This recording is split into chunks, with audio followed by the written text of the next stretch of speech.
Alright, so hey guys, it's Maddie, and today we're having a sleepover. The year is 2004 again. I'm listening to Michelle Branch on repeat. I have a pink streak in my hair and a pink flip phone to match. Okay? I'm going straight to a sleepover. We're sleeping on the floor in sleeping bags, and we're gonna put our heads in a circle so we can talk shit. I didn't get that. Could you try again? Honestly, I have to re-dye my hair today, and I just got fun pajamas, so this felt like something aligned here. You know? The first step to this sleepover is truly going to be fixing my fucking hair because I'm tired of looking at it. But I also need a drink to do this.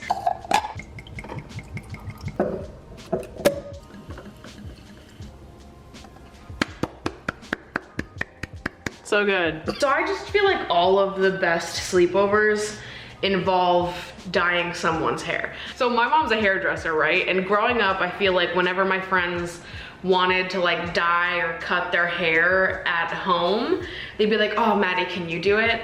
Now, because my mom is a hairdresser, that doesn't make me any sort of qualified to do other people's hair. It just means that I've gotten my hair done for free for my entire life. So that doesn't make me qualified. And I currently re-dye my own hair, but it's really not that difficult because I just have the purple strands in the front underneath. So I'm just like putting purple on bleach that my mom did. So I just have like such nostalgic flashbacks to like 6th, 7th grade, being at sleepovers.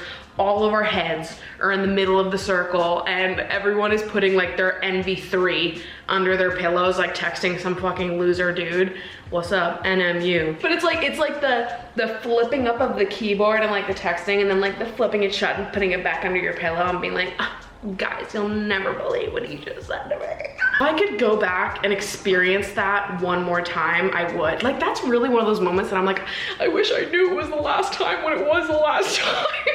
You just don't realize it, but like if I could just be transported back to 2008, and we're all listening to 303 while this happens, by the way. We're like, nice legs, Daisy Dukes, make some mango. It was so good, it was such a good time. Fuck. So let's do my hair.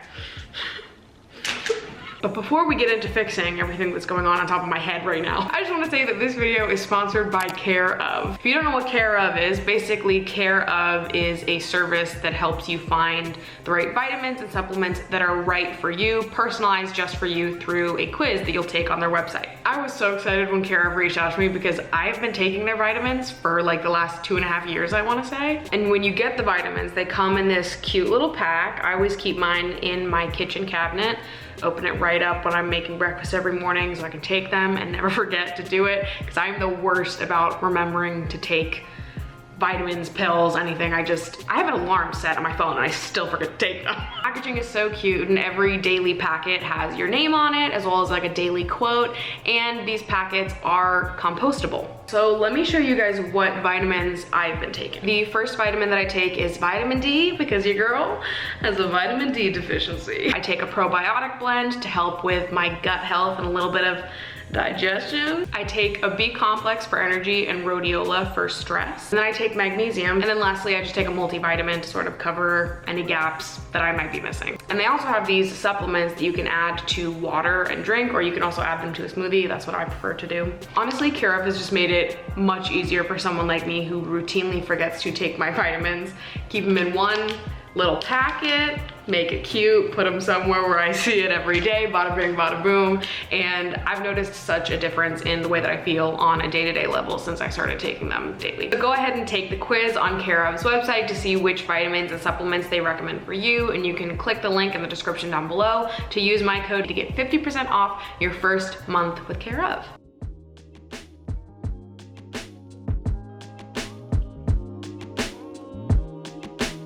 She came to say hello. Okay, don't look at me. To be honest, mate, it's really not looking good right now. So obviously my purple is faded right now. I haven't done it since like March, I want to say. You know what I miss? Prank calls. And let me be specific about this. I don't want to make any prank calls. Like, I think that the present version of myself would like die if I had to prank call someone. That just like sounds humiliating to me, to like have to be the one that calls. But I miss the time of my life where it wasn't humiliating to do, and like I would have wanted to make a prank call.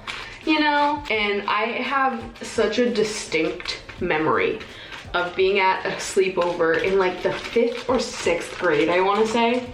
It was for my friend's birthday. And I always wonder if everyone else that was at that sleepover remembers this. So we grab the phone number from like the back of a Lay's chip bag and we try to call that number. When we were dialing it, someone got 1 or 2 numbers wrong, and whatever number we did end up calling was a phone sex hotline.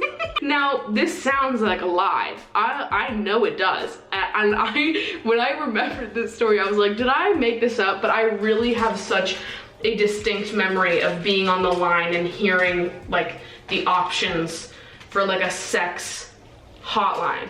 I swear to God, I know it sounds fake though. I'm so aware that it sounds like the biggest fucking lie you've ever heard. I'm not sure who's in charge of like dictating how different all the phone numbers are, but like what would the chances be that there was a phone number 1 or 2 numbers off from the Lay's chip, like give us your feedback number?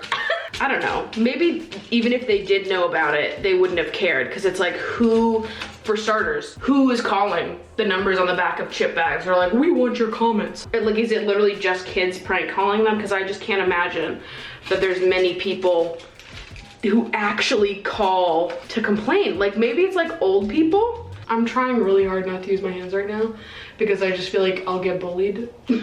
No, fuck it, I'm over it. Anyways, if any of you have ever worked for a chip feedback line, let me know. Who called? Phone call pranks at sleepovers are great because everyone at the sleepover is united in that moment, right? Like you're all pranking someone else. When sleepovers start to get dirty is when you're pranking people at the same sleepover as you. That I can't get down with because I'm a little bitch and I will cry. I was only the subject of a prank at a sleepover once.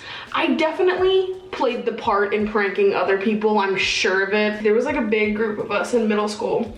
We all lived in like the same neighborhood and could walk to each other's houses, and we would have sleepovers like every fucking weekend. I fell asleep early and of course I got whipped cream in the face. Now there is something about waking up to your face being covered in whipped cream that is extremely disturbing, unsettling, terrifying. Like here's the thing, some people are cool with that. Some people would have that happen to them and be like, oh, so funny guys. No, I'm gonna bitch and cry and ruin the night. I will ruin the night. The thing is too though is that like younger me could totally dish it out, but absolutely could not take it. Like I really think younger me was like, I can bully you, but you can't bully me. Bully or be bullied. Listen, I was an alpha. I'm fine with pranking you guys, but the second you prank me, you've crossed a goddamn line. Honestly, I might act that way now too. I'll be honest. I don't know if I'm above it. Is that too much to ask to not be whipped creamed in the middle of the night?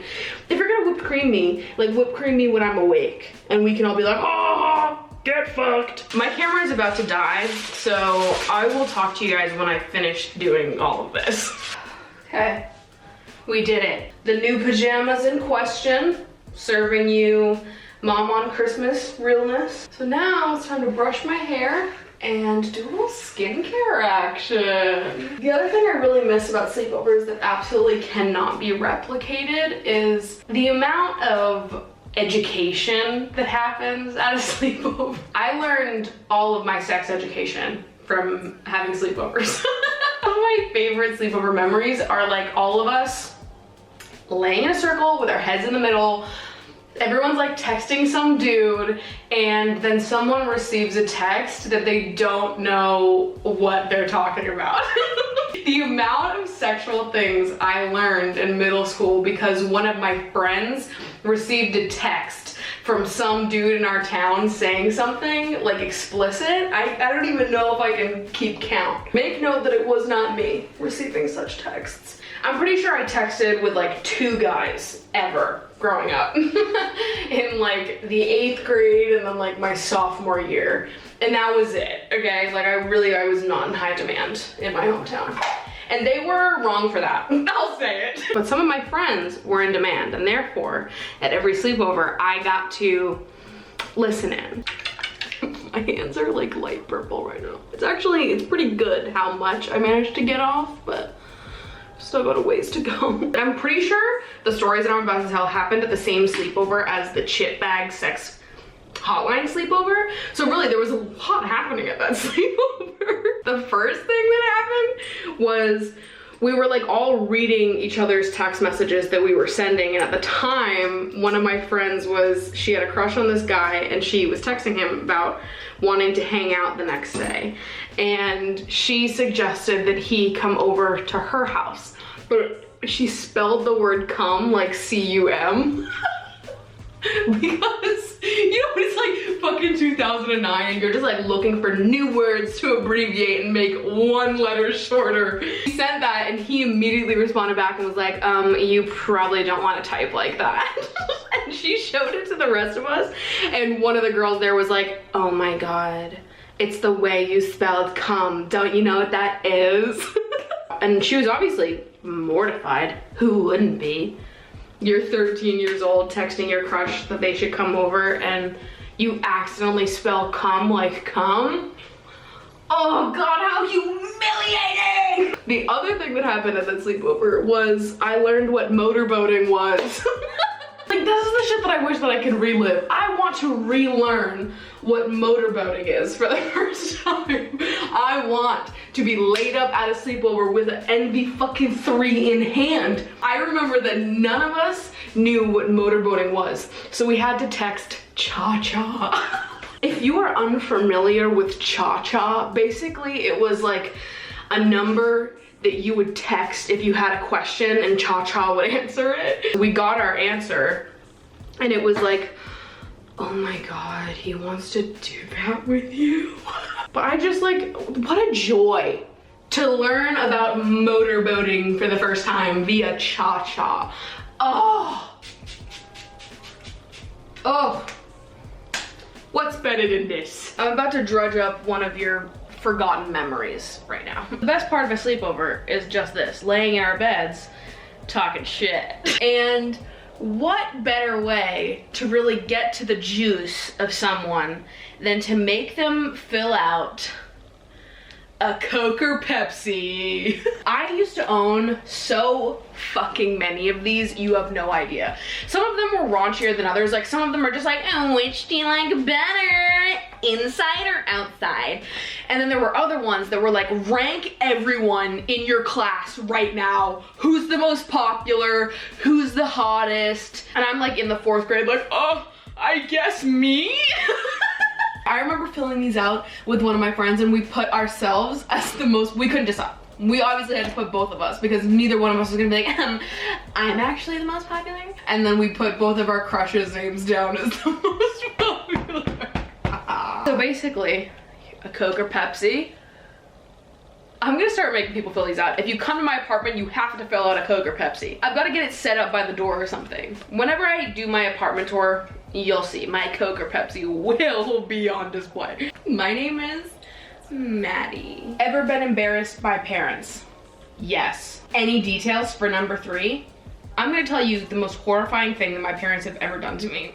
So, this happened to me easily 2 years ago or something. I was walking down the street with them. They came to visit in New York, and we had just gotten out of a restaurant, and we're standing on the street waiting for my Uber. And for whatever reason, they were like getting handsy with each other. Don't ask me. I don't know why. I think my dad squeezed my mom's ass or something, and my mom was immediately like, who said that you get to do that in the middle of this public location? So then they start laughing, and as a joke, my mom is like, what if I just did this? And then winds her arm up and then grabs my father's crotch, okay? These are my parents. At this exact moment, would you believe it?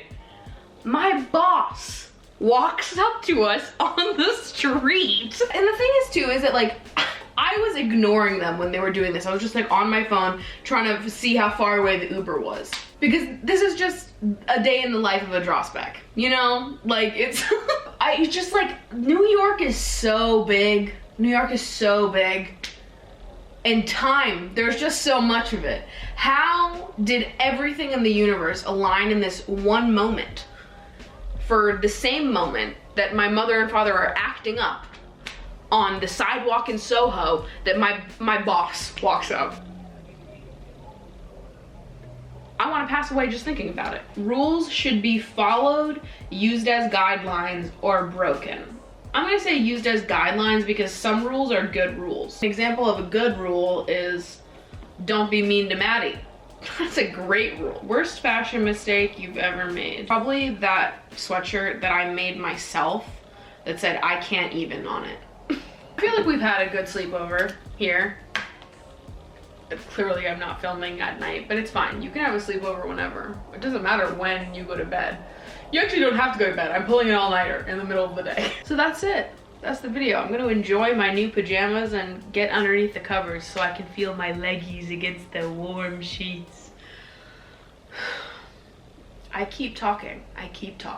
Shout out again to Care of for sponsoring this video. Be sure to head over to their website and take the quiz so that you can find out which vitamins and supplements are gonna be best for you. And again, you can use my code for 50% off your first month of Care of. Be sure to follow me on Instagram because I'm dumb sexy and you don't wanna miss it. I love you guys so much. Thank you so much for watching and I will see you in the next video. Bye.